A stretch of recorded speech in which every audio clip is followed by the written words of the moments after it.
Now start doubt clarification session. और इस session में हम आपको वॉल्यूम से डाउट्स क्लियरिफाई कर रहे हैं, जिसमें कि पेज नंबर 23 पे क्वेश्चन नंबर 29, पेज नंबर 23 पे क्वेश्चन नंबर 29 क्या बोल रहा है? The period that indicate all block of element is, period that indicate, the period that indicate 29 है ना, the period that indicate all block of elements is,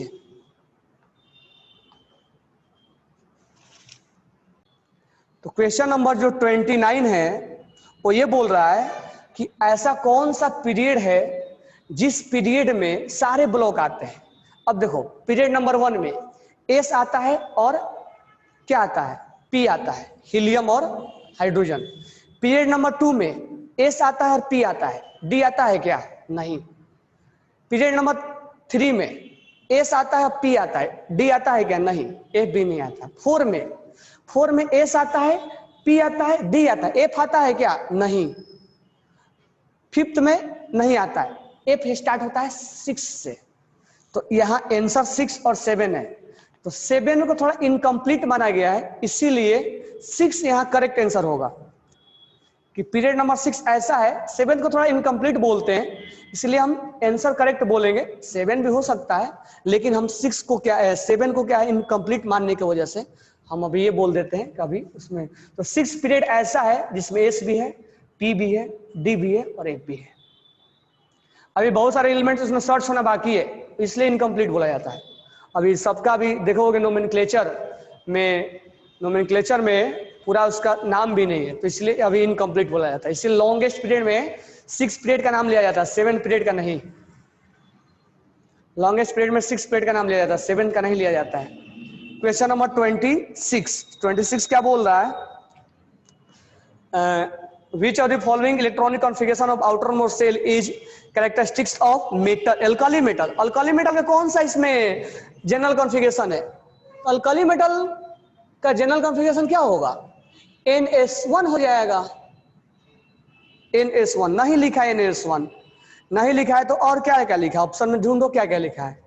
N-1 S2 और P6 लिखा है, NS2 और P1 लिखा है। Second option N-1 S2 P6 और D10 NS1 लिखा है। Third option N-1 S2 P6 NS1 लिखा है। फोर्थ ऑप्शन NS2 P6 और D1 लिखा है। अब इसमें से चुनना है कि कौन होगा। तो देखो N के जगह पे चलो हम पुट कर देते हैं, यहाँ 3 लेते हैं, तो यहाँ क्या हो जाएगा? 2S2, N के जगह पर हम 3 लेते हैं, तो यहाँ N-1 2S2 और 2P6 होगा। और यहाँ क्या होगा? 3S2 और 3P1 होगा। देखो N यहाँ लिखा है, यहाँ भी N है, मल्टीप्लाई हो जाएगा ये। तो 2S2 2P6 3S2 और 3P1 हो गया। तो मुझे बताओ क्या ये अल्कली मेटल है क्या?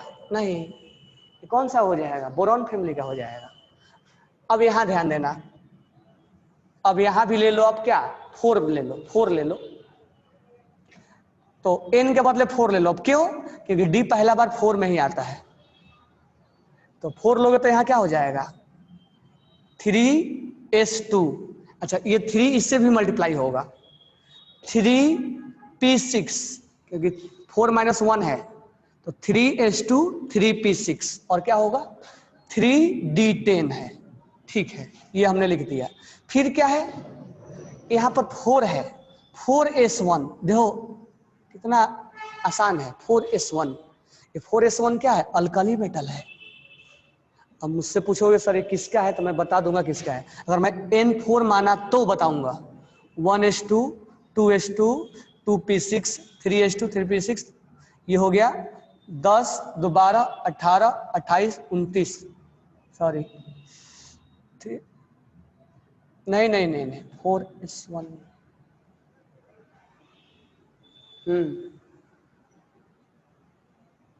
1 मिनट। 3s2 3p6 फिर होता है 4s1। यहाँ पर कुछ गलत लिख दिया है, ये कॉन्फ़िगरेशन गलत हो जाएगा। ये D10 अलग लिया है, उसमें ये लिखा नहीं है कि D कौन सा है, इसमें लिखा नहीं है, लास्ट में केवल NS लिखा है, इसमें D वाला लिखा नहीं है, D वाला लिखा नहीं है, लेकिन लास्ट में लिखा है 4s1। D10 लिखा है और 4s1 हो जाएगा। ऐसा कॉन्फ़िगरेशन किसका होता है? ऐसा कॉन्फ़िगरेशन कॉपर का होता है। चलो आगे देखते हैं क्या हो रहा है। यहाँ पर है n-1, तो यहाँ n के बदले क्या मान लो? 3 मान लो, तो 2s2 2p6 हो जाएगा ये, और 3s1। ये बिल्कुल करेक्ट बैठ रहा है, ये अल्कली मेटल है। और ये D1 आ रहा है, ये भी नहीं है। अच्छा ये क्यों नहीं आ रहा है? लास्ट में S1 है तो क्यों नहीं आ रहा है? ये कॉपर का कॉन्फ़िगरेशन कुछ ऐसा होता है, कॉपर का कॉन्फ़िगरेशन कुछ ऐसा होता है, 4s1 और 3d10 होता है कि नहीं होता है? तो कुल मिला के ये कॉपर है, तो this one is not alkali metal. Answer, correct answer कौन हमारा होगा? Third. Correct answer is third. Exam में 4 लेवल नहीं आएगा, लेवल 4 विल नॉट गो।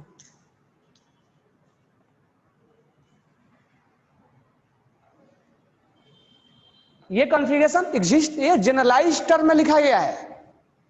जैसे हम आपको कॉमन कॉन्फ़िगरेशन लिखवाए थे ना हमने, जनरल कॉन्फ़िगरेशन, उस टाइप से लिखा गया है। तो ये मान के हमको बनाना पड़ेगा। Alkali metal are in S block, we can check only S block in option. हाँ बिल्कुल, लेकिन एस ब्लॉक चेक करोगे तो देखो यहाँ भी मिल जाएगा, इसमें कंफ्यूजिंग हो जाएगा। तो लास्ट में NS1, ये क्यों नहीं होगा? तो कॉपर का है, इसमें प्रॉब्लम नहीं है हमें। लास्ट इलेक्ट्रॉन क्या होना चाहिए? S1 होना चाहिए, तो प्रॉब्लम इसमें है। तो ये कॉपर का है, और ये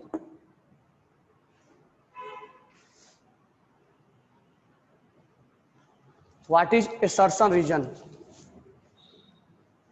अभय कुमार, ये तुम क्यों इतना परेशान हो रहे हो एसर्शन रीजन?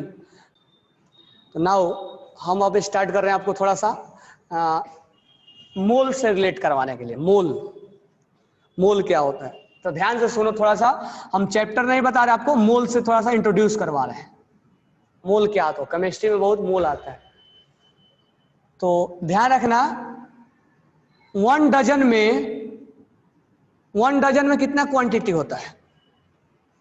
1 डजन में कितना क्वांटिटी होता है? 12। ये आपको किसी ने बताया? 12 क्या होता है? 12 क्वांटिटी होता है, कोई भी हो सकता है, पेन, बुक, एप्पल, बनाना, कोई भी डजन में हो सकता है। लेकिन ये फिक्स है ना। अब ऐसा थोड़ा है कि इंडिया में 1 डजन में 12 होता है तो अमेरिका में 1 डजन में 15 हो जाएगा, ऐसा नहीं होगा ना। अमेरिका में भी 12 ही रहेगा, चाइना में थोड़े ये 1 डजन में जाते हैं 13 हो जाएगा, नहीं ना, वो एक ही है। यानी ऑल ओवर वर्ल्ड के लिए एक सूटेबल पैरामीटर्स मेजरमेंट करने के लिए एक सूटेबल पैरामीटर मान लिया गया है कि दुनिया बोलेगा 1 डजन तो हम समझ जाएंगे उसमें 12 क्वांटिटी होता है।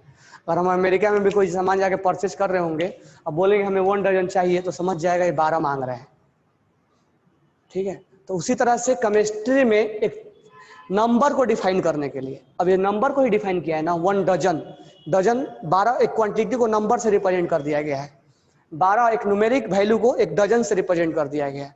तो उसी तरह केमिस्ट्री में अब ये तो डेली लाइफ में था डजन, केमिस्ट्री में मान लो एक कंटेनर है, इसमें सोडियम प्लस बहुत सारा है, बहुत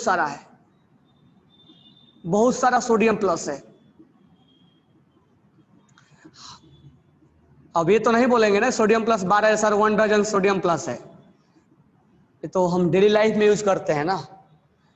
केमिस्ट्री के लैंग्वेज में हम डजन नाम नहीं लेंगे, बहुत सारा सोडियम प्लस है।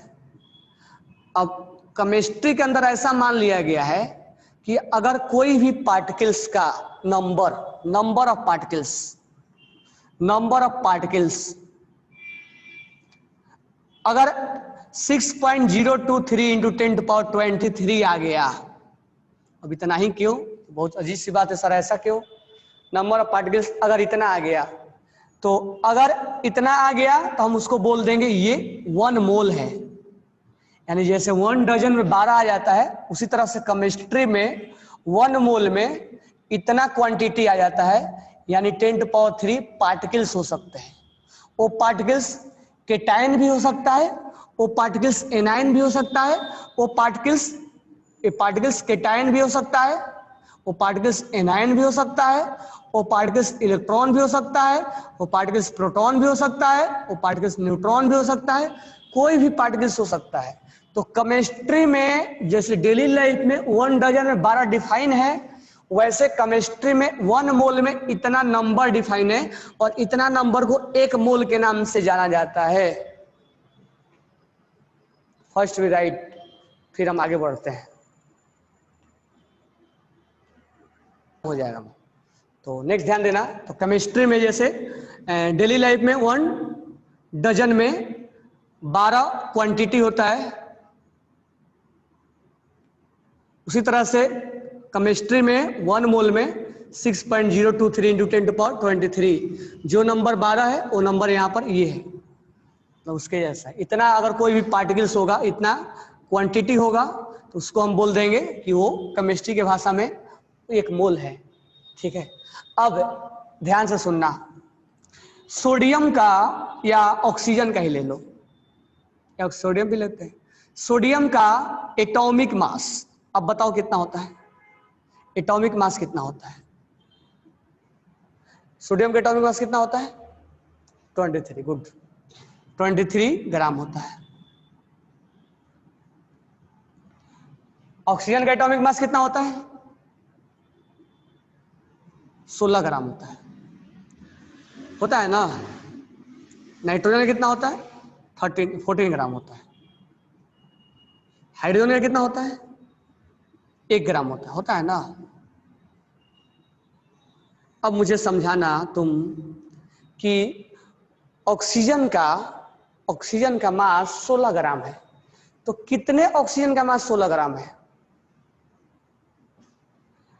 कितने ऑक्सीजन का मास 16 ग्राम है?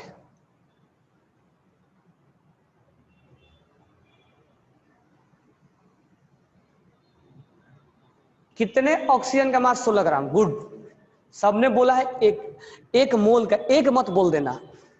सोचो, ऑक्सीजन का मास, एक का मास अगर 16 ग्राम होता तो क्या एयर में वो फ्लोट करता? क्या 16 ग्राम तो नीचे बैठ जाता ना। यानी जो एटॉमिक मास होता है, ये एक एटम का मास नहीं है, this one is 1 atom, 1 atom. यानी 16 ग्राम जो मास है वो 6.023 इंटू 10⁻23 एटम क्या होगा? ऑक्सीजन होगा, और उसका मास क्या होगा? सबका मास सम मास हो जाएगा 16 ग्राम। एक का मत बोल देना, इसी को बोलते हैं एटॉमिक मास।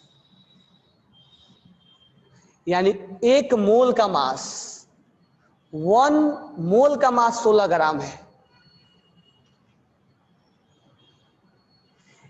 23 ग्राम एक सोडियम का मत बोल देना, 1 मोल का बोलना है, 1 मोल का बोलना, 1 मोल का मास इतना है।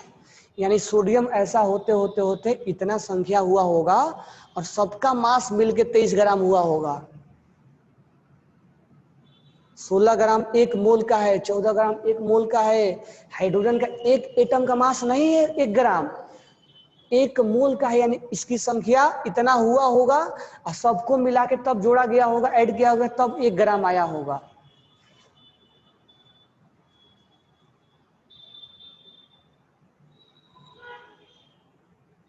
ये मास, चिन्मय, मास 23 ग्राम है, 16 ग्राम है, 1 ग्राम। जैसे बोला कि मार्कर का मास 16 ग्राम है, तो अभी तो तुम क्या समझ लिए? एक मार्कर का मास, लेकिन इसमें क्या छिपा हुआ है? हमने बोला ऑक्सीजन का मास 16 ग्राम है, क्या एक ऑक्सीजन का मास 16 ग्राम होगा? एक एटम का मास होगा? नहीं, इसके जैसा ऑक्सीजन कितने होंगे, 1 मोल होगा, इतना एटम होगा। सबके ऑक्सीजन का मास को ऐड किया गया होगा तब 16 ग्राम आया होगा, उसी को बोलते हैं एटॉमिक मास। यानी 1 मोल का मास है ये 1 मोल का मास है, 1 मोल का मास है, 1 मोल का मास है। हाइड्रोजन का एक एटम का मास नहीं है कि हाइड्रोजन का एक एटम का मास 16 ग्राम है, एक एटम का मास नहीं है 1 ग्राम। ये जो मास है वो कितने के लिए है, ये जो मास है वो 1 मोल के लिए है। समझ में आया, 1 मोल के लिए है। तो मास 1 के लिए मत समझ लेना, मैं तुमसे ही बोल रहा हूं, 1 के लिए मत समझ लेना। अब मान लो हमने बोला CO2 का मास कितना है, आप बोलोगे सर कार्बन का 12 होता है सर ऑक्सीजन का 16 होता है, एक और ऑक्सीजन है 16 होता है, टोटल 44 हो जाएगा। हम बोलेंगे CO2 का मास 44 ग्राम है, लेकिन हम बोल रहे हैं CO2 का मास 44 है, लेकिन क्या एक CO2 का मास 44 है? एयर में CO2 है, वो 44 ग्राम का होगा, मतलब वो 50 ग्राम के आसपास है। वो 44 ग्राम मतलब 50 ग्राम के आसपास है, वो तो नीचे बैठ जाएगा। वो 1 मोल का मास है 44 ग्राम। This one is mass of 1 mole. यहाँ 1 मोल, अब इसको मॉलिक्यूलर मास बोलते हैं। This one is called atomic mass और this one is called molecular mass. Molecules का निकाल रहे हैं। This one is molecules, this one is atom, that is known as atomic mass. Atomic mass और that is known as molecules का, यानी 1 मोल molecules मतलब 6.023 into 10⁻23 molecules of CO2 का मास कितना है? मास है 44 ग्राम। इसको किस नाम से जानेंगे? Molecular mass. एक का मत समझ लेना, that is known as mass of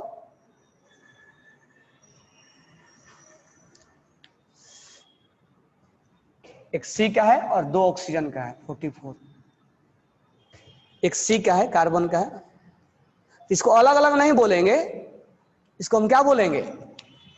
44 gram is molecular mass. अब हम बोलेंगे कि एटॉमिक मास और मॉलिक्यूलर मास समझ में आ गया। जैसे हमने बोला कि हाइड्रोजन का मास कितना है, तो हम बोले 1। हमने बोला H2 का मास कितना है, आप बोलोगे 2। क्या 2 हाइड्रोजन का मास है? नहीं, this one is molecular, molecules हो गया ना, ठीक है। तो this one is molecular mass, this one is atomic mass. और 1 मोल H2 का मास है, 1 मोल हाइड्रोजन का मास है। यहां भी 1 मोल ही है, यहां भी 1 मोल ही है। अब हमने बोला कि सल्फर का मास 32 होता है, 1 मोल का है, 1 मोल का सल्फर का मास है, 1 मोल।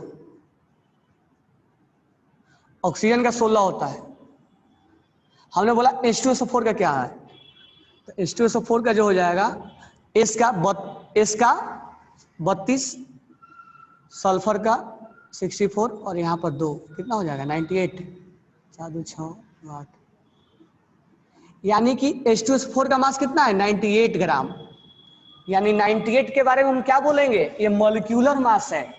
98 इज मॉलिक्यूलर मास। बोले तो 1 मोल मॉलिक्यूल्स किसका?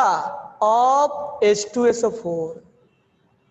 सबको मिला के, यानी कंटेनर में अब ऐसे समझो, ऐसे नहीं, थोड़ा सा इसको अलग समझाते हैं। सल्फर का मास, ये कंटेनर में बहुत सारा सल्फर होगा, बहुत सारा सल्फर होगा, बहुत सारा सल्फर होगा, बहुत सारा सल्फर होगा। अब ये सल्फर कितने होंगे, सल्फर होगा बहुत सारा सल्फर, मतलब ये सल्फर कितना हो गया हमारे, अब ये काउंट मान लो, काउंट नहीं, ये सल्फर हो गया 6.023 इंटू 10⁻23 सल्फर हो गया। इसका मतलब ये 1 मोल है, इसका मतलब ये 32 ग्राम है। सबका मास ऐड करने के बाद तब 32 ग्राम आता है। अब कंटेनर में ये H2SO4 है, ये H2SO4 है, ये H2SO4 है, सल्फ्यूरिक एसिड, ये H2SO4 है, ये H2SO4 है। सबका मास काउंट करने के बाद कितना मास, ये एक का 98 नहीं आता है, बरोबर क्या, एक का 98 नहीं आता है, सबका मास। अभी हमें देखने में लग रहा है इतना काउंट हो जा रहा है, मान लेते बहुत है ये, मान के क्या 6.023 इंटू 10⁻23 मॉलिक्यूल्स है, किसका किसका मॉलिक्यूल्स है, ऑफ H2SO4 का। ये इतना मॉलिक्यूल्स की संख्या है, तो इसको क्या बोल देंगे, 1 मोल H2SO4 है। इसका मतलब इसका मास कितना होगा, सबको सम कर देंगे तो ये 98 ग्राम हो जाएगा, यानी सबके मास को हम काउंट कर देंगे तो 98 ग्राम आ जाएगा। इसको बोलते हैं मॉलिक्यूलर मास, मॉलिक्यूलर मास, और इसको बोलते हैं एटॉमिक मास। तो दोनों में डिफरेंस समझ में आ गया, एटॉमिक मास में मॉलिक्यूलर मास में। और कितने के लिए डिफाइन है, 1 मोल के लिए।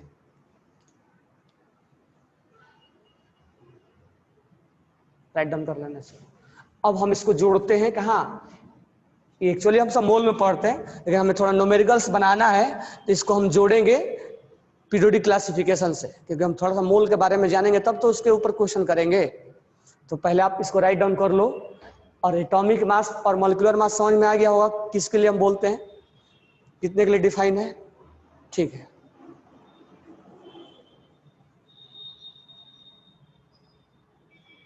तो क्लियर समझ में आ गया। 1 मोल का मतलब क्या होता है, जैसे डजन का मतलब होता है वैसे 1 मोल का मतलब होता है, ठीक है। तो atomic mass molecular mass clear हो गया। अब आते हैं दूसरा पॉइंट पे हम। अब नेक्स्ट समझना, अब थोड़ा सा न्यूमेरिकल कराते हैं, मीनिंग समझ में आ गया और न्यूमेरिकल करवाते हैं थोड़ा सा। हमने बोला कि इस कंटेनर में, हम अगर बोलेंगे कि हम बोलेंगे हमने मार्केट से 24 पेन खरीद के लाया, तो अगर उसको डजन में बदलना होगा तो कैसे बोलोगे आप, 2 डजन खरीद के लाया, यही ना। हमने बोला इस कंटेनर में CO2 है और ये 88 ग्राम है, टोटल जो CO2 है 88 ग्राम है। तो आपको बताना है कि मोल कितना है, how many mole of CO2, mole of CO2 present in container, mole कितने हैं। आंसर क्या होगा, 2 मोल होगा ना। कैसे लिखेंगे कि 44 ग्राम जब CO2 का मास है तो कितने का मास है, 1 मोल का मास है। जिसे अभी अभी आपने बताया कि 24 में 2 डजन होता है, क्योंकि 12 में 1 डजन हम पहले से जानते हैं। तो 88 ग्राम CO2 में कितना मोल होगा, 2 मोल होगा कि नहीं होगा, होगा कि नहीं होगा। अब हम इस ग्राम को हमें मोल में बदलना है, ग्राम इज कन्वर्टेड इनटू मोल। तो मैं आपको एक फॉर्मूला बता दे रहा हूं, यही यूनिटरी वाला ही है। तो नंबर ऑफ मोल निकालना है, नंबर ऑफ मोल। तो इसका फॉर्मूला होता है given mass upon molecular mass, molecular mass. कैसे निकालेंगे, तो दिस वन इज गिवन मास। हमसे क्या बोला गया कि 88 ग्राम में कितना होगा, तो 88 ग्राम इज गिवन मास। और मॉलिक्यूलर मास किसका लेंगे, यहां हम CO2 का लेंगे। तो मॉलिक्यूलर मास कितना होता है CO2 का, 44 होता है, 44 हो जाएगा और ये आ जाएगा 2 मोल। तो इसका मतलब नंबर ऑफ मोल कितना आ गया 2 मोल। तो ये फॉर्मूला आप लिख लेना क्योंकि इसका हम यूज करवाएंगे आपसे। तो गिवन मास जो दिया रहेगा अपॉन मॉलिक्यूलर मास, तो नंबर ऑफ मोल दिया जाएगा तो आपको इसमें ऐसे करना पड़ेगा।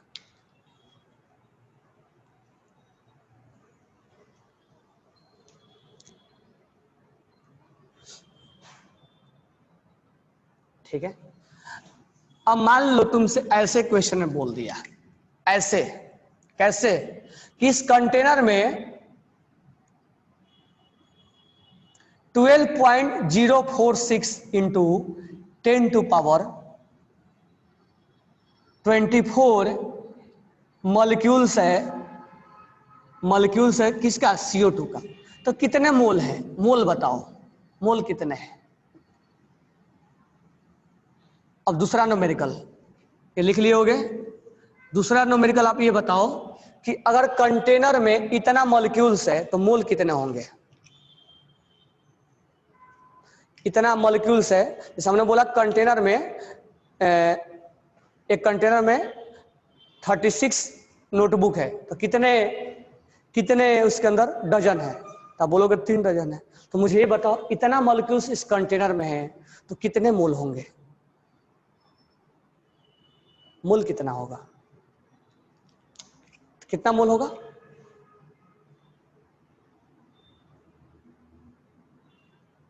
देखो नंबर ऑफ मोल निकालना है, नंबर ऑफ मोल निकालना है। तो कैसे निकालेंगे, given number of molecules, given number of molecules divided by 6.023 into 10⁻23, इसको एवोगाड्रो नंबर बोलते हैं। तो this one is given, this one is given. तो गिवन कितना है 12.046 इंटू 10⁻24 और ये हमेशा परमानेंट रहेगा क्योंकि ये डिफाइन है ना, इसे 12 में डजन होता है 823। ये यहाँ से 2 हो गया और ये यहाँ से 10 हो गया, तो कितना आ जाएगा 20 मोल आ जाएगा।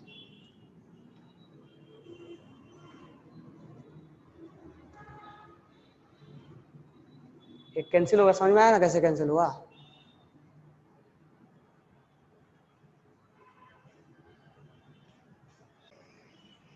फाइंड नंबर ऑफ मोल, पहला है कितना 196 ग्राम ऑफ H2SO4, H2SO4 में कितना मोल होगा।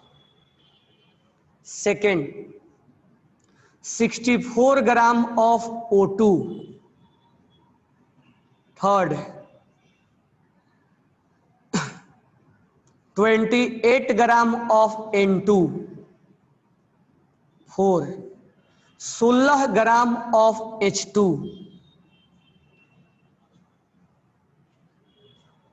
Fifth 12.046 into 10⁻23 molecules of O2।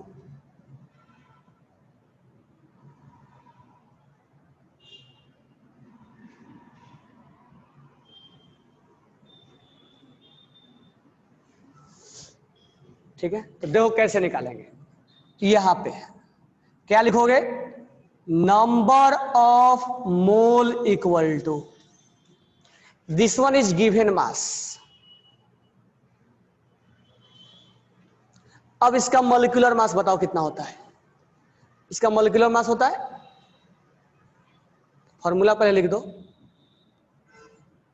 Given mass upon molecular mass. This one molecular mass कितना होता है, मॉलिक्यूलर मास होता है, हो जाएगा इसका 98। अभी बताया काउंट लिख के। गिवन मास कितना दिया हुआ है 196 अपॉन 98, ये कैंसिल हो जाएगा कितना आ जाएगा, 2 मोल आ जाएगा।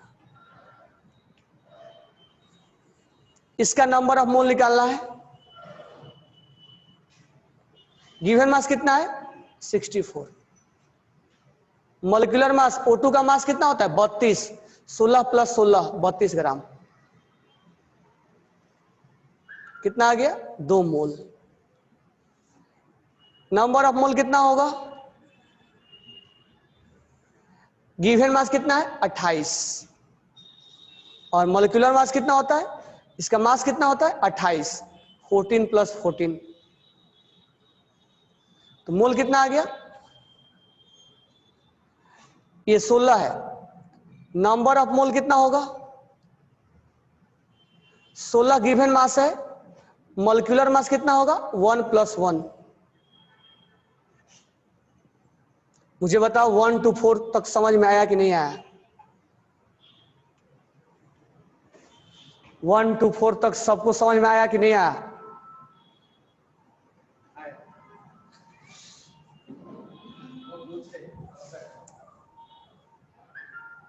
है? अब ये 5th वाला देखो,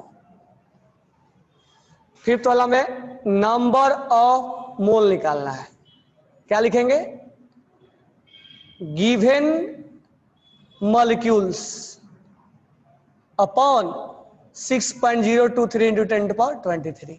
ये हमेशा फिक्स रहेगा, किसी के लिए भी, किसी के लिए भी इतना ही रहेगा। गिवन मॉलिक्यूल्स कितना है, this one is given molecules 12.046 × 10⁻23। ये कितना है, 6.023 × 10⁻23। ये कैंसिल हो गया और ये 2 कितना आ गया, 2 मोल। इससे पहला वाला क्वेश्चन में 24 था, इसलिए 20 आ रहा था। ये 5 न्यूमेरिकल से क्लियर हुआ सबको।